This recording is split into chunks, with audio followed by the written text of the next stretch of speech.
All right, welcome to Halitics. I'm Hal Ginsberg again. I'm just looking over at my side here because I realized that a couple of things I didn't do. One is I didn't test that stupid phone. I got to make those ringers work, and I always have, it's one of the few things I sort of forget after a while doing this program. I should remember to test it, but it should work. And if it doesn't, well, there you go. 240-242-5646, 240-242-5646 if you want to join me. We'll do about an hour, I think, today, probably maximum. It might even be a little shorter. We'll see. Was busy this morning, had to do some family things, and that's why I'm starting an hour later than usual live. Also, did a little graphic work, trying to up my graphics game just a bit here. And so I've got a new GIF for you, or a first-time GIF, I guess you call it. It's this Facebook GIF. Let's see if I can get it showing for you. So there it is. Yeah, want more. People have asked me about this. What about Halitics? Can you do more work, have more Halitics politics? So the Facebook page is where I do recommend folks go. So there's my little GIF. Want more. Just super simple. Just two little images. Want more. Join Halitics on Facebook, and I'll just turn that off for you right now. 240-242-5646. I made that graphic for today's program, the thumbnail, Trump sucks too, because I think there's a misunderstanding, and I've got to be the one responsible for that, where folks believe I somehow like Trump or think Trump's okay or don't have a problem with Trump because I've defended, is that the right word? I've responded to what I believe are unfair attacks on Trump, specifically with respect to Russiagate, was just phony. He didn't conspire with Putin. It just didn't happen, folks. Get over that belief. Just because Rachel Maddow told you the walls were closing in, it doesn't make it true. And in fact, it was very pernicious because that lie gave Democrats an excuse not to modify their policies, not to modify their behavior, not to change, not to become less corrupt. Instead, they relied on the claim that they lost in 2016 because of some nefarious, sinister deal between Trump and Putin. But the fact that Democrats lied about Trump, the fact that Rachel Maddow lied about Trump, doesn't mean I think Trump's okay. I don't think he does at all. I think he sucks too. And I think, and I've said this over and over, we need to go in a very, very different direction. He and the Democrats, the Republicans and the Democrats, are two sides of a horrible, tainted, bad coin is what it is. And we need, if we care at all about our nation, about our future, we need to figure out a different direction. It's hard. People don't, it takes a lot of work. It takes a lot of effort. It takes a lot of energy. But the alternative, which I keep hearing from some Dems, is, well, we just need to rebuild the party. We just need to change it from within. We just need to, I don't even know what, reform the party. Well, that has proven impossible. So if you don't want to set yourself an impossible task, but only a difficult one, then I would say let's build an alternative. Let's unite in support of an alternative. For those who feared or who believed or who had the view that I was going to somehow stop focusing on Palestine because the ceasefire has in fact taken hold and because we have a new president, wrong. I'm going to continue to talk about what I think is the worst thing the United States government is doing right now, and that is support. And it could change with Trump, right? I mean, and it was close up until Gaza. It was the support for proxy war with Russia. And with Trump, I mean, I think his announced immigration plans are horrible, but we are continuing to support genocide, ethnic cleansing. The Israeli army has gone into Jenin, which is in the West Bank. This is in Gaza. They killed 8 people there. And one of the really scary aspects to this story is that the residents in Jenin have said that it seems like the Israeli military, the army, just sort of drove right over from Gaza, where they're no longer killing people as far as I can tell, and decided they would just start killing people, Palestinians, in Jenin. So we're not seeing any real, sea change in Israeli occupation, in Israeli ethnic cleansing, and Israeli genocide. It continues in a different place. Not that they had let their foot off the throat of the Palestinian people, not that Israel had taken its jackboot off the throat of the Palestinian people in the West Bank, but they were pushing down a lot harder in Gaza. And now it appears that they're moving over, or they are moving their troops, their American-made weapons, their American paid-for weapons from Gaza to the West Bank. And this is obviously something that Trump has no problem with. In fact, has as far green lighted. And you can see this is from the Al Jazeera network. 8 Palestinians killed yesterday, and that Israeli settlers have carried out attacks and acts of aggression across the West Bank, while the Israelis, instead of trying to stop the pogroms against Palestinians by Israelis, the Israeli military and police are arresting Palestinians.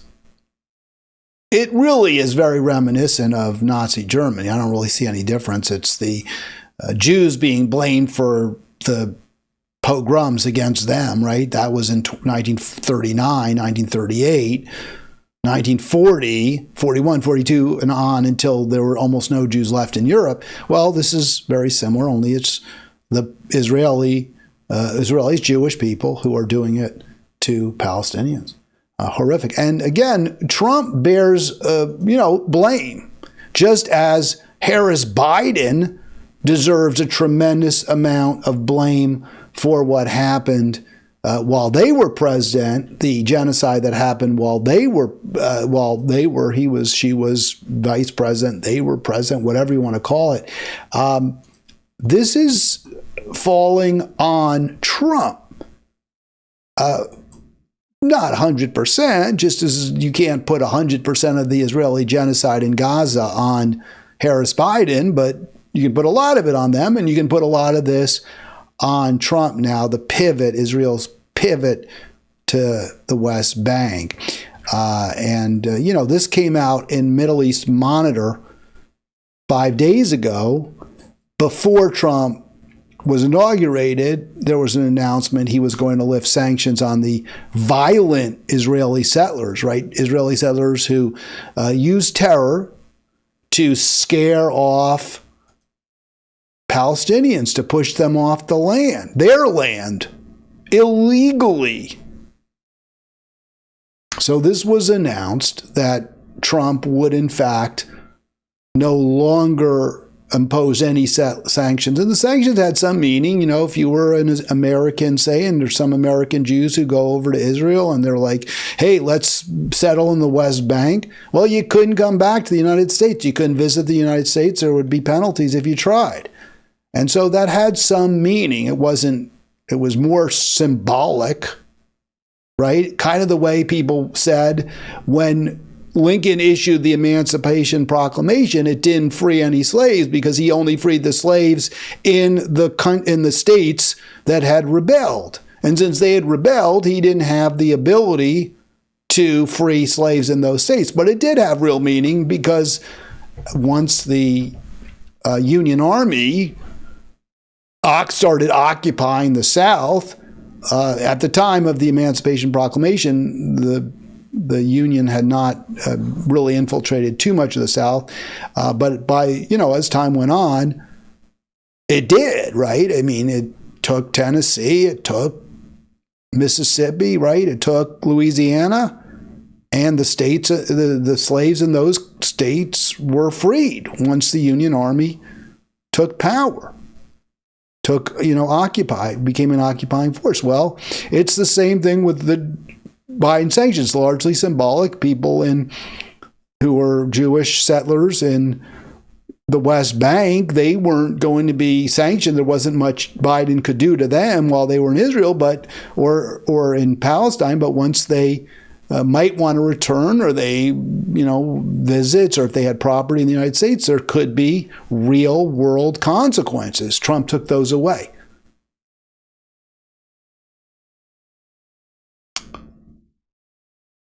It really, I remember I said this is a cockistocracy when I was talking to Jack, and I'd love to have Jack back on. One of the problems I face on this program is that the Democratic apologists, they just don't want to come on. They just, I give Arlen a ton of credit. I don't want to exactly call him an apologist, because he will acknowledge the significant failings sometimes in the Democratic Party, but he does make excuses for it also, which I find frustrating, but what have you. But at least he comes on. But most won't even come on. They just refuse. They won't take my calls. They won't respond to my requests. They don't want to be challenged. They don't want, and you see this across the internet, real progressives, like me, do dissidents. Brianna Joy Gray, she seems to be able to get some Democratic apologists on her program, but they're few and far between. And after she takes them on, they don't want to come on. She said flat out, Bernie will never come on her program. And she worked for him. She was his communications director. It's unfortunate, but the Democratic folks, they don't want to defend their policies. They don't want to defend their positions. Here's from Trump. So initial rescissions of harmful executive orders. He said he was going to rescind that order, that there would be sanctions against the violent West Bank settlers. He said he was going to do it. And I was a little like, did he really do it? Because that was something Rubio said was going to happen, but he didn't know when Rubio was in his confirmation hearings. He was confirmed, by the way, that it would happen. He wasn't sure when. Well, it did. It was one of those myriad of orders that Trump signed. So there it is, executive order, whatever, imposing search. So this is the rescinded orders. So basically, you can undermine peace, security, and stability in the West Bank if you're Israeli, if you're a Jewish settler, and go for it. Hey, it feels good, do it, right? Smoke them if you got them. That's the Trump attitude. Certainly when it comes to this particular aspect of the Israeli genocide, it's even worse. And people said, oh, here's Biden. You think they're so bad. Wait till you see Trump. And I'm like, well, what could be worse than genocide? But in this particular aspect of the ethnic cleansing imposed by Israel on its Palestinians, it's worse, right? This is even worse, presumably, although we saw plenty of headlines when Harris Biden were in charge that were very similar. We saw plenty of raids on the West Bank by Israel in the past year plus. We saw plenty of reports of massacres, pogroms in the West Bank when Harris Biden were president. We had an American who was shot and killed in the chest by an Israeli sniper while she was protesting against Israeli atrocities while Harris Biden were president. And there was no reprisals, no response, no consequences for Israel. So they both suck, right? That's the takeaway. They both are awful. Both parties. Both the leaders of both parties. There's a real inability, I think is the best word. People have a lot of trouble accepting that. When you watch if you watch a sporting event, you kind of feel like you have to root for one team or the other, right? Now, you might dislike them both. You might think they both are awful, but you're going to find one that you dislike a little less. And pretty soon you're going to like them and you're going to want them to win and you're going to feel good about them if they do well. And it's the same mentality, I think, that informs our politics. I can talk on and on and on about how bad the Democrats are and point out all the examples of how horrible the Democrats are. And people are going to say, well, you must like the Republicans. If you dislike the Democrats, you must like the Republicans. It's very hard for people to accept that both sides can be evil, that both sides can be malevolent. That's a genius, I think, it's certainly a genius of George Orwell, because he presented in Animal Farm the pigs and the humans as both evil. And of course, they both, in the end, they're at first ostensibly enemies. And the animals have to root for one. The non-pig and the non-dog animals have to root for one, so they root for the pigs. But in the end, it proves they're exactly the same. You could look at Stalin versus Hitler, and I'm prepared to say, yeah, Stalin wasn't quite as bad as Hitler, although he probably killed more people. But during the war, we embraced Russia. I think there was always skepticism. There was always a recognition this isn't a great country. But there was a real embrace in World War II of Russia because they were fighting an even worse adversary. And it's like that with the Dems and the Republicans. You pick one. You see a lot of Trump supporters. I don't think they particularly love Trump. Some do, I guess. But they just are like, but the Dems are so bad. I have to choose Trump. And then you start to like Trump. Because you pick Trump. Because it's too hard as a human being to believe that everyone is against you. You have no allies. Nobody's good. But that's the reality in our political system right now. There just aren't good people. And not only are they not good people, they're bad people. They're selfish. They're greedy. They're insensitive. They're amoral or immoral, choose your term. They're sociopathic. So I posted this, and I've talked about this a little bit. Given that a Trump-instigated ceasefire in Gaza appears imminent, and it did occur, isn't it past time for progressive Dems to give up their toxic claim that their party, the Democratic Party, is the lesser evil, and to unite in support of an emerging pro-worker, pro-peace, pro-environment party? Well, it seems so obvious. I honestly have trouble understanding why anyone would disagree with that. I truly don't understand why anyone would disagree.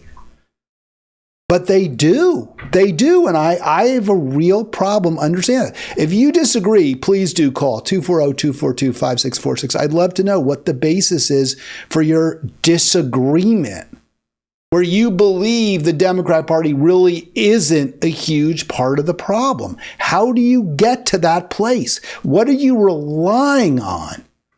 And since I can't get real life Democrats to come on this program and defend their views, or at least I probably could get some, but I'm not going to work too hard at it. At some point, I'm like, I don't care. Do whatever you want. I'll do my own show. I'll do my show the way I do it. In response to my point about the Trump-instigated ceasefire, this was posted. Trump didn't instigate it. Bibi was just done effing up the Dems. I crossed out made it effing up the Dems, and threw Trump a bone. Probably bought some Trump coin too. Okay. And then there was an addition to it. So I'm just going to talk about what this person said. It's a tired refrain, Hal. And if Trump actually deserved the credit for this, why would it follow that we should go to a third party and not the new Trump Republican Party? So let me start with the second part of that. Well, if you're giving Trump credit, which, by the way, I never did. I said it was Trump instigated. I don't think there's any doubt. So I guess you could say that's giving him credit. I would say he pushed for it, whereas the Dems didn't, right? He pushed for it. We read you that Haaretz piece where Trump's guy, Witkoff, went to Bibi and said, this is going to happen. So I guess, all right, fair. I didn't say I give Trump credit. I really wanted the point of this piece not to be Trump gets credit for something that should have happened months and a year ago, more than a year ago. In other words, that Israel stops killing Palestinians in Gaza. I didn't want to say Trump gets credit. My point is much more, hey, even Trump did this. Even Trump was able to stop this particular evil, whereas Harris Biden didn't. And that proves they're unfit. It doesn't prove anything much about Trump, except with respect to at least this issue. He gets, all right, a little credit, right? He's not quite. But it wasn't, again, this isn't a praise. It's not a praise to Trump for getting out of bed and putting on his shoes, his pants and shoes. It's a incredible criticism of the Dems for failing to do the most minimal thing, which is to stop a genocide. So now, if you want to say, well, Bibi was more willing to go along with Trump than he was with Harris Biden, he wanted to give Trump a little goose, a little one. I'll give you that. Maybe there's truth to that. But of course, the Dems gave that cudgel to Bibi, right? Because they never said no to him. They never said, you have to stop. We're not going to let you do this anymore. They never said that. Heck, I made this point a year ago. Biden could have sent the U.S. troops. He could have sent U.S. Army into Gaza and said, stop. He didn't. This was an incredible crime against humanity that Biden made us complicit in. You know, I said this to you yesterday, and it really disturbs me. I talked about this with Arlen. People don't want to hear the talk about Israel. And I guess people don't want to hear about the genocide of the Jews. But how can you not talk about it? So the criticism is, it's not, it's not Biden's fault, right? The Thai refrain is, I guess, that it's Biden bears a significant amount of blame for the Holocaust, today's Holocaust. So my response is, no. The story, meaning that Trump instigated through his guy Witkoff the ceasefire, is a week old. It's not tired. And it's very relevant because it goes to the issue again of whether the Democratic Party deserves our support and can be a solution, right? That we can look to the Democratic Party as a way out of the terrible existential threats that we face. And obviously, the failure of the Democratic Party in any way to respond to the Israeli genocide, except to help it along, to goose it, proves that they cannot be part of the solution, that they, like the Repubs, are the problem. And I just again say, it doesn't, it's not crediting Trump that he managed to do what Harris Biden, they failed to try. They didn't even try. Their party, the Democrat Party, is a complete and utter S show. It's a complete failure. And that's the problem. That's the issue. And I could go on and on about this. I mean, there's the argument that, hey, Biden negotiated it. It was his plan. Right. It was his plan. And you know why it didn't happen? Because he didn't put any pressure. None. And the fact that it was his plan, it's a lousy plan. But it was, good enough. And it never happened until Trump pushed Bibi. It could have happened. If you say it couldn't have happened, but it was all on Bibi, that's utterly false. All the U.S. had to do was stop shipping military. All Harris Biden had to do was stop shipping arms to Bibi. And if that didn't work, then yes, we have the most powerful military in the world. You send it right over there and you stop them. Just that simple. It really is. It is. There's this incredible unwillingness and inability. And look, some of the people who post on Facebook, some of these defenders of the Democrat Party, they're in the party. They're elected members of the party. But is that a good enough excuse? Would being a Nazi mean it's okay for you to excuse Nazi crimes? It seems to me you have a moral, if your argument is the Democratic Party can be changed, the Democratic Party can be reformed, and you're part of the party, then reform it. Then show me how you're going to reform it. Take it on. Don't make excuses or explanations or justifications or pivot and try to blame, Trump because he got this done. It's very different. You hear this argument, well, and I actually will show it here because, here. So this is from my dispute on Facebook. I wasn't going to show this because I really don't want to spend all day on this, but I guess I have to because it's so important that we understand the kinds of excuses, explanations, justifications, apologia that we keep seeing over and over from Dems. So the argument, Biden negotiated. Of course, he didn't do it. 8 months ago, he let 8 months pass. Took no effort, no leverage. But what this person is claiming is, well, Trump and Bibi went back to Reagan's Iran hostages playbook and blocked the ceasefire to scuttle Biden and then Harris's chances. Okay, well, I'll respond to that in a bit with my post. But I want to also note that this is similar to what happened before the 1968 election between Humphrey and Nixon, when Nixon was negotiating behind the scenes with the Viet Cong, not to enter into some kind of a peace deal, because LBJ and Humphrey were really pushing for peace at that moment. They were trying to stop the war. And Nixon kept it going under the table with the VC because he knew it would hurt his chances to get elected if there was a peace deal.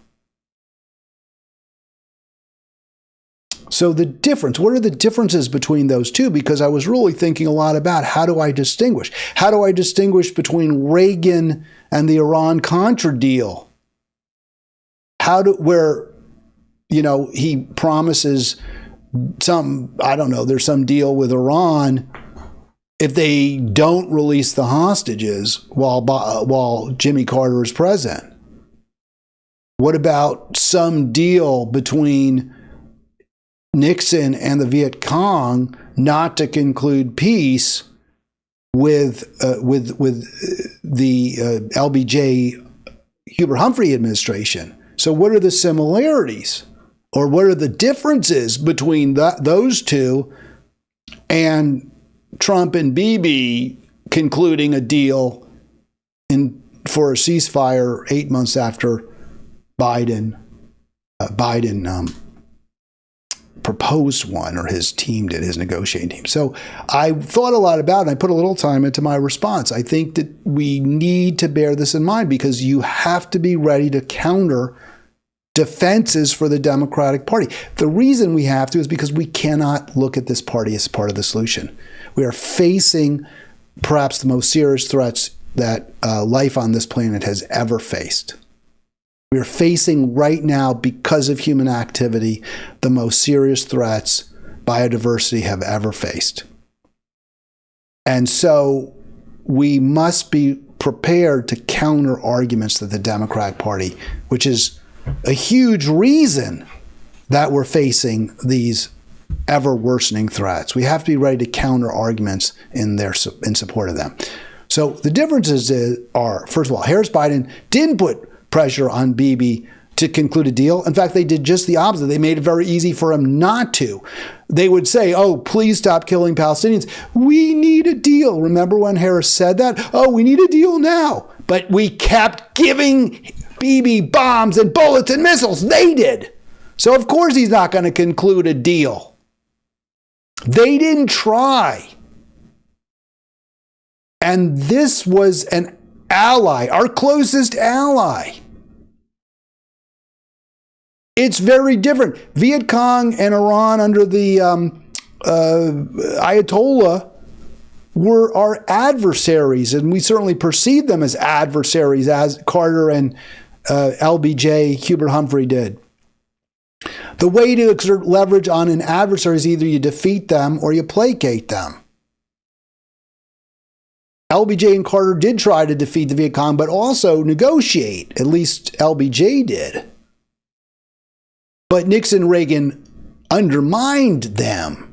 But they were trying. They did their best against dealing with an enemy. But Israel, Harris, Biden always called them our ally. When you have an ally and you want your ally to do something, you can do things. You can say, well, we're not going to help you with this. We're not going to provide you with the support you want. We're not going to be complicit in this particular activity. They never did that. That opened the door wide for Trump to step in and exert just a little bit of pressure. There's zero excuse. There's zero justification for what Harris Biden did. And that's why they did not deserve another term. She did not deserve a second term in the White House. And it would not have been okay to support her. All right, 240-242-5646, 240-242-5646. From Shade, Iran and its proxies are now much weaker. Yes, that's an unfortunate fact as well, because if Iran is toppled, then there will be a collapse there, another power vacuum, more death, more destruction, more tyranny. And unfortunately, peace won't last if that changes. Was left with far fewer. Yeah, Hamas had very little on its side, but they were never pressured by Biden and Harris. They were given zero push. It wasn't Hamas. It wasn't Hamas. Okay, so the problem with that analysis there, that it was Hamas. See, I misunderstood something there. Hamas didn't make the deal. Hamas agreed to the deal 8 months ago. Hamas didn't change its position. Hamas's weaker position vis-a-vis Israel isn't why the deal was cut. The deal was cut because of pressure on Bibi, because Israel came to the table. Israel was always the stumbling block, not Hamas. Israel was the problem. Israel was the malefactor from day one. They never agreed to peace until now. So the fact that Hamas is in a weaker position has zero to do with the settlement being reached, the ceasefire being reached. The ceasefire was reached because Netanyahu finally came around. All right, so there's always this idea. There's always this idea that, we have to be against, we have to take sides. So if we take the anti-Trump side, we have to be for the Democrats. And you see the incredible, the fact that there's no, the Democratic side is just as irrational, just as misguided. So you see this kind of churlishness. Now, I'm not saying the Republicans, see what people say, oh, well, you're saying the Republicans aren't as bad. No, they're awful. But I saw this post and I was really kind of taken aback by it, I have to say. It really struck me as missing the point completely. So again, this is this kind of like, let's make fun of Trump because he has small hands. So like that somehow, I don't even understand that. So Mark say from watching a convicted felon rapist, who, by the way, was not convicted of rape, dangle his tiny and put his hand on a Bible he's never read. Where does that get you, really? What's the purpose of posting something like that? How does that change anything? It doesn't. It's just like, I mean, it's as immature as Trump is what it is. It's just immature. And then there's what led into this I want to show. And I tell you, this stuff disappoints me greatly because folks who post this are people I actually have respect for, who I like, who I think have done some really good things, who are caring people. But it's like they really do become deranged. So I was really like, if you're going to make fun of Trump and say, oh, I'm safe from Trump, let's examine that a little more closely, that statement. So the poster continues. Well, I use the term, at least I live in California. Your state is on fire, in large part because of very poor fire management practices pursued by the Democratic Party and the Republicans. Now, it's not the poor management isn't they don't clear enough brush or whatever. The poor management is sprawl. It's interstate highways. It's building with, 1 acre, half acre, quarter acre zoning, rather than promoting very, very dense apartments, construction within small areas close to reservoirs. It's ignoring, completely deprecating public transit. So are you really safe? I mean, there was a fire in Moss Landing where they store batteries, right? Batteries for Teslas and TV monitors. And the point somebody made online, somebody who's a Republican, I don't really agree with it, but we can't. It shows you that electric vehicles aren't the answer. They said something different. But I kind of agree with that. We can't grow our way out of this the way Nick Kristof says, oh, well, new technology will solve our problems. That's the California way. We'll just keep growing. We have Hollywood. We have Silicon Valley. We have in World War II, we have the aeronautics industry. We'll just keep growing and growing, endless growth. And now we see the fruits of that endless growth. Totally burn out cities. Homeless people living on every block in Berkeley. Lake Tahoe, the hottest it's ever been last summer. So the idea, that you're safe because you live in California, I don't get that. What this proves, again, is we need a totally different dynamic. We need to go in a different direction.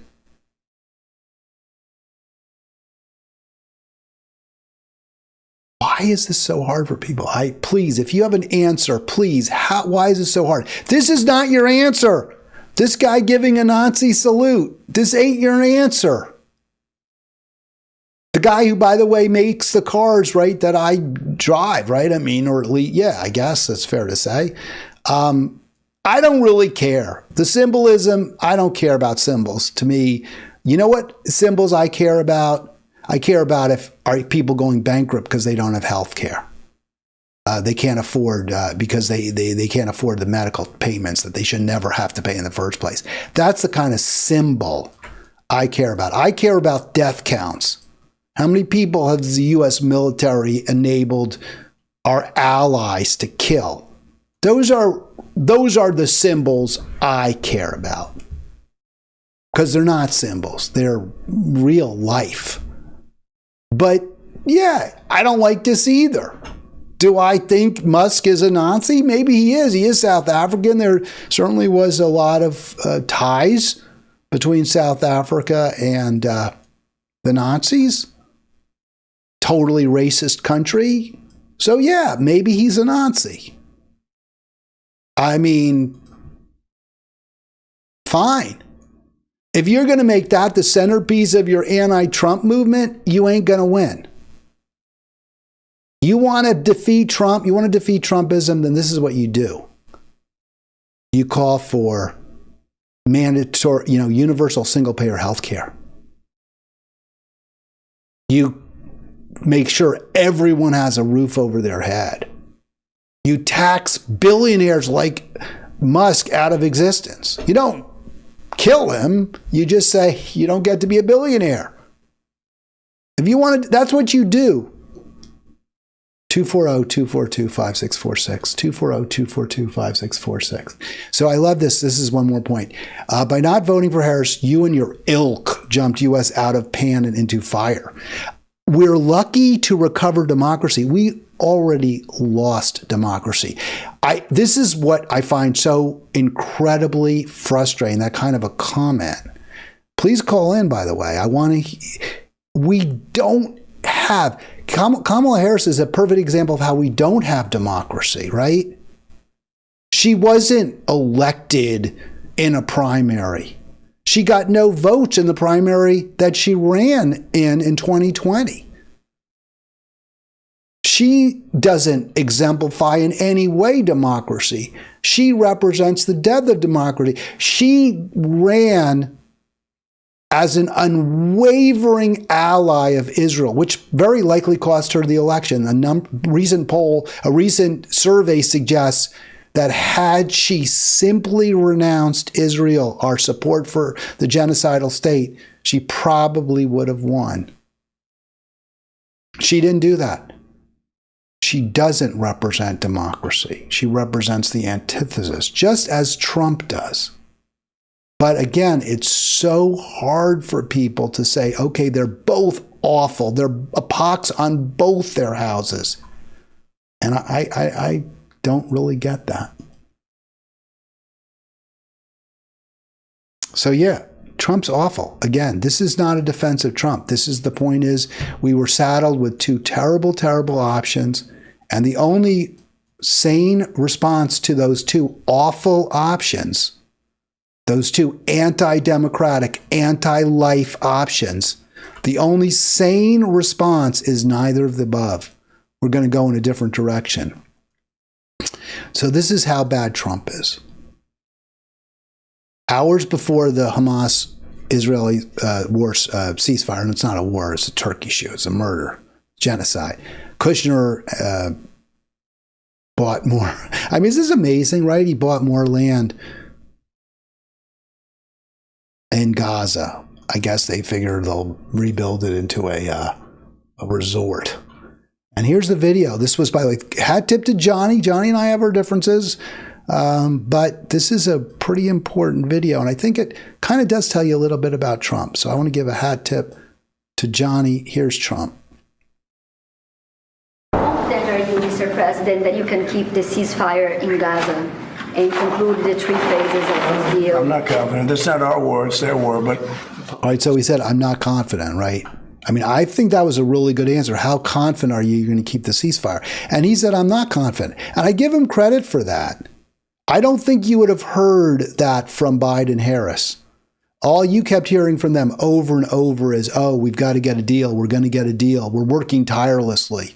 He's like, hey, the way you could respond if you were Trump, if I were the president, what I would have said is, well, the reason I have some confidence is because we've already told Israel that we're stopping all support for them.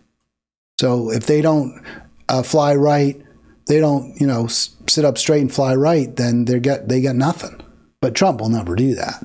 But at least he say, yeah, this is a horrible situation, and I'm not confident it's going to hold. I'm not confident, but I think they're very weakened on the other side. Do you support the two-state? Gaza, boy, I looked at a picture of Gaza. Gaza is like a massive demolition site. That place it's really got to be rebuilt in a different way. Right, so he says rebuild in a different way. So I guess he's saying we're going to rebuild it. I just want to make a point. It's so awful there. You didn't really hear Harris Biden, oh, well, the hostages. They would bring up how bad things were in Gaza, but always at the same point as, well, what about what happened on, let's be clear about what happened here on October 7th. Israel was subjected to a horrible attack. And yes, there's been a tragic loss in life in Gaza. And of course, Trump doesn't blame Israel either, but at least he doesn't try to conflate the utter devastation wrought by Israel in Gaza with what Israel suffered. At least he doesn't try to say, oh yeah, it's just as bad for Israel. He doesn't say that. He's not going to lie to you that way. Rebuilding Gaza? My mind. Gaza's interesting. It's a phenomenal location. On the sea. It's so strange. Like, what a sociopath. Oh, it's such a nice location. Oh, it's such a wonderful place. He was asked before, are you going to help rebuild? He said, I might. Best weather. Everything's good. It's like some beautiful things could be done with it, but it's very interesting. But some fantastic things could be done with Gaza. How do you see the future? And what does that mean? I would have loved to follow up. What do you mean by fantastic things? Are you meaning like it could be a safe, secure place for Palestinians to live? Are you saying it could be part of a greater Israel where every religion is respected? One state. I want to know what he means by that. I really do. It's not followed up. What does he mean by some great things could be done there? For Gaza. Well, it depends. I can't imagine you could have, you certainly can't have the people that were there. Most of them are dead, by the way, right? Most of them are dead. But they didn't exactly run it well. Run viciously and badly. So he's blaming, as usual, the victim. It's the fault that so many are dead. And he says most of them are dead, meaning I think he means Hamas. I think he was, because he said, how are you going to, who's going to be in charge there going forward? And he says, well, most of them are dead. You can't have the same people. And they ran it viciously and badly. Again, blaming the victim. There's really nothing Hamas could do, given the constant oppression, the persecution by Israel. But Trump is even wrong when he says, well, they're all dead. And as a matter of fact, yes, many were killed. Israel killed so many, but they're not all dead because more come to take their place. And before I play the video, I just want to make one other point on that. The reason they're dead isn't Trump. As bad as Trump is, he isn't responsible for that genocide. Netanyahu, Harris, Biden are the ones who caused it, who are behind it, who are responsible for it. And any argument that Harris deserved to be present or should be present runs smack against the fact that she was a genocider. Now, it's important to understand because some people will hear me saying, okay, well, you're saying Harris shouldn't be president, so you must be saying Trump should be president. No. Neither should be president. But with respect to Hamas, the utter failure of the American foreign policy of Blinken, Winken, and Nod. Here it is.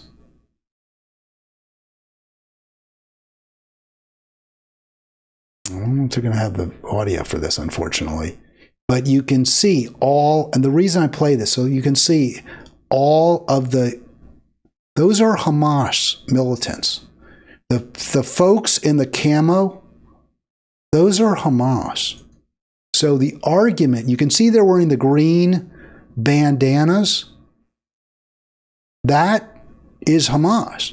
Now, you do also have UN folks there, but they didn't destroy Hamas. And in fact, the IDF said we can't do it. We can't destroy Hamas. So there's a Red Cross coming in. But you can see the Hamas militants there. So they're not all dead.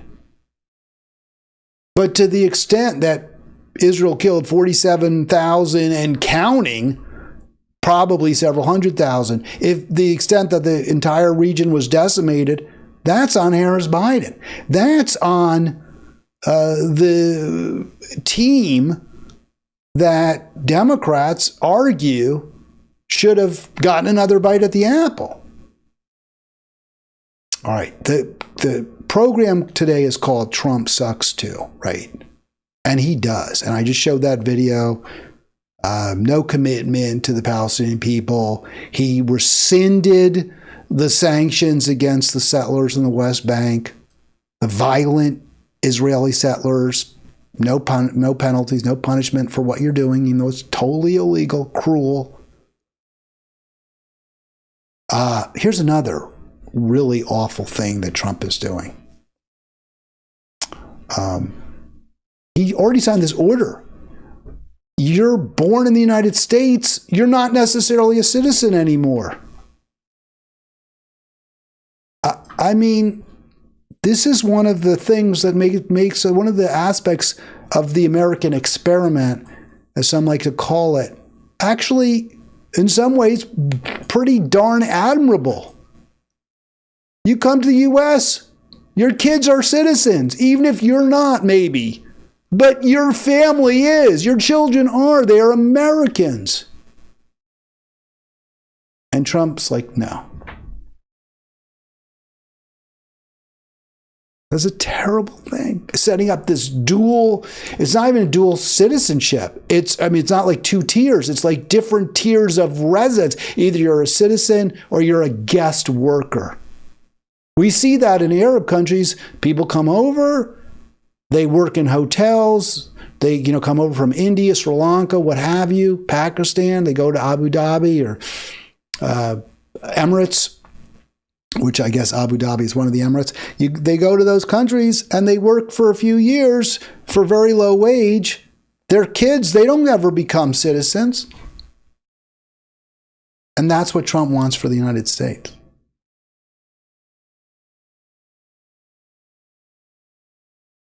Just disgraceful, it's despicable, it's disgusting. Folks, we have to go in a different direction, both parties. What Trump is doing, he is so ignorant too, right? So utterly ignorant of the, Constitution. Really, I don't want to say that. I don't know. Maybe he knows he knows that he's flouting the law. He made the argument, he goes, well, there was never an idea that people in this country illegally, as he would say, they get to have their kids become Americans. Of course, that was the exact idea. All persons born in the United States and subject to our jurisdiction, which would include people who are here illegally, because if you break the laws in the United States, you can be prosecuted for that. You know who it doesn't include? Because I was like, what is that? And subject to jurisdiction, because that's what they're going to argue. The argument is going to be, well, they might have been born in the U.S., but they're not subject to our jurisdiction because they snuck over the border. No, you're still subject to the U.S. Jurisdiction if you're in this country without proper documentation. The only people who might be exempted from that are children of diplomats, right? Embassies. Because those people aren't subject to our jurisdiction. They have all sorts of you kill somebody, but you're right. Wasn't there a case, I think it was a Saudi national raped a woman and he was allowed to just leave the country? So maybe if you're like affiliated with an embassy, otherwise you're a citizen, period. And you should be, and that's the way it should be. These are two awful parties with awful leaders. We must go in a different direction if we want to reclaim some vestige of a decent, caring society. All right, as I said, if you want more, join Halitics on Facebook. So there it is. Hope you'll do so. We'll fade it away. Also, since I'm doing the want mores, I haven't done this, but I'll do it now. Don't forget, click like. Maybe it's too much blue and white. Somebody said you really like the blue and white. I do like the blue and white. I just think they're sort of soft and easy to kind of get your wrap around. They're cool colors. So I like to use the yellow for the images in my slide deck because they stand out. They really, really stand out. So that's kind of the theory. Oh, and here's your subscribe now. Let me do that as well. So yeah, hope that you'll, keep this thing going. Keep us going. All right, 240-242-5646, 240-242-5646. Just one more story I just wanted to talk about briefly because I've talked about, and I have really mixed feelings. I really do about affirmative action. And I look at a place like Harvard and I'm like, well, it's a private, this isn't like a state school. And that kind of cuts both ways too, right? Because I could make the argument that as a private institution, Harvard should be allowed a lot of leeway, right? They want to accept people because they're from a traditionally or marginalized identity group. They want to give them a little bit of an advantage. Individuals from a marginalized identity group, a little bit of an advantage in the admissions process. I understand that. It makes some sense. But on the other hand, they don't get to discriminate against people of color, right? That would be illegal. You can't discriminate against, if you're a restaurant, you're a private institution, but you have to serve everybody who wants to come into your restaurant who, meets, sort of colorblind rules, right? They have a dress code and they got to pay for their food, but you can't distinguish between who you allow as a customer and whom you don't based on race, religion, ethnicity. You can't do that. That's illegal, and it should be. So should it be that you get a certain preference if you go to Harvard because you're from a particular group? And some would say, well, that's not right. They're not getting a preference. I don't know how else to describe it. If you're admitted into an institution and your grades and your test scores are significantly below that of others, and if you weren't a member of a particular group, you wouldn't get in, I don't know how you call that anything but a preference. Likewise, if you're Asian and you have an SAT score or SAT scores and GPA that are significantly above the cutoff for other groups and you're not admitted, I don't see how to see that thing, but you're discriminated against. You are, as an individual from that group, you're discriminated against. That said, I think we do want a society where the people at the top, the leadership, is relatively diverse. They don't all come from one or two groups. I think a big reason that there's a lot of Jew hatred is because Jews are inordinately successful, affluent, powerful. And that causes a lot of resentment and envy among other groups. And it's understandable that they would be. So I get the desire to have a more colorblind society. On the other hand, because I can play this game all day long, shouldn't nuclear physicists be the ones who demonstrate the most aptitude at nuclear physics? If we're going to have an elite law school where we train the best and the brightest to be lawyers, not that I think we need them to be the best and the brightest, but if we're going to do that, then shouldn't the standards be the same for every group? This article is very interesting because it appears, and there's some question because some people may no longer be identifying themselves on their application by race or by religion or ethnicity. Some people may no longer do that. For example, Asians have in the past not identified themselves as Asian on college applications because they have been told that the schools to which you're applying to Harvard, you're applying to Yale, you're applying to the University of Pennsylvania, well, if they see Asian, you're going to be in a pile with a bunch of other Asians who are extremely qualified. And it's going to be harder for you. So many Asians, especially if they're mixed race, so their name might not be like Chun or what have you. They're going to say, let's say their last name is Smith. They're going to say, nothing. They're not going to identify themselves by ethnicity. So we really don't know for sure. But it does appear that the decision by the Supreme Court to outlaw affirmative action has led to a reduction in the number of black students and Latino students at Harvard Law matriculating. Again, I have somewhat mixed feelings about that. I do want the folks who go to Harvard to be viewed as fully deserving based on their individual accomplishments, not because they are a member of a particular group. And I do think that this will be to the benefit of those African Americans and Latinos who are admitted into Harvard, because they will no longer be viewed, or hopefully they won't be viewed, and they shouldn't be viewed as beneficiaries of a policy that provides them with certain advantages. This article also points out that the total number of African Americans going to law school did not decline. It's just that they aren't going to the most elite, the Harvards, the University of Michigans, the Pennsylvanias.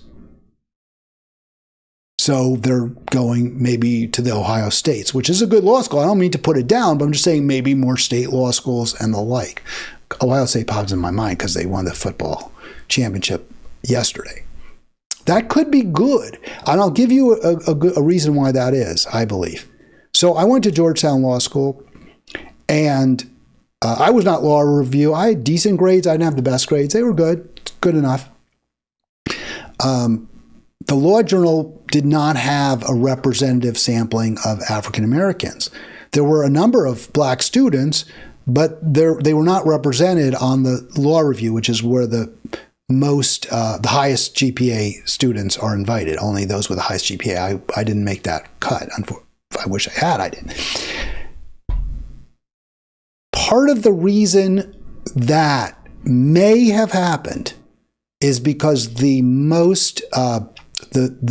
African American students who may have done better on SATs or LSATs and college may have gone to the Harvards and the University of Chicago's and the Stanfords and the Cal Berkeley law schools, all that are higher rated than Georgetown. And therefore they can pick and choose a higher, a student who does even better. Now, I'm Georgetown Law School. I don't mean to put it down, but it's not quite at that level. So maybe if those students weren't accepted into Harvard or whatever law school, University of Virginia, then they go to Georgetown, where they're competing against just a notch less brilliant. And they may well do better.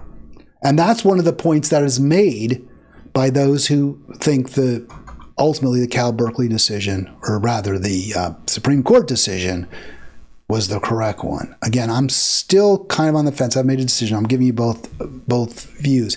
I will say one more point, though. A huge reason for the pressure to have affirmative action is that if you are admitted into one of these elite institutions, you will live better than other people. You'll have a lot more. You're going to get an offer to one of the best, highest paying law firms. You're going to be tagged as an up-and-comer, someone who may make it big in politics or the business world. So you have great advantages over others because you went to one of those top 3, top 5 law schools, or top 5 business schools, or top 5 medical schools. You get a big advantage over other people. It's society's obligation to reduce that advantage. Say, okay, you know what? You're really smart. You did well in college. You did well in law school.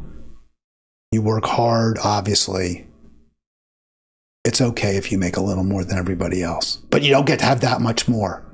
You don't get to accumulate generational wealth because nobody does.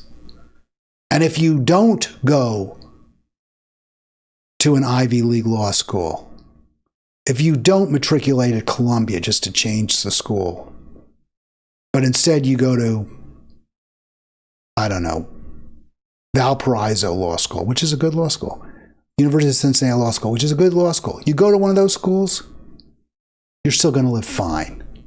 If you don't go to law school at all, if you go to plumbing school, you're still going to live fine. You don't go to any grad school. You don't go to any vocational school. You work in a mill. You check people out at 7-Eleven. You're still going to live fine. That's what we need. That's the kind of party that champions that worldview that we need. And neither one does. And that's why we have to go in a different direction, or things will continue to get worse and worse and worse.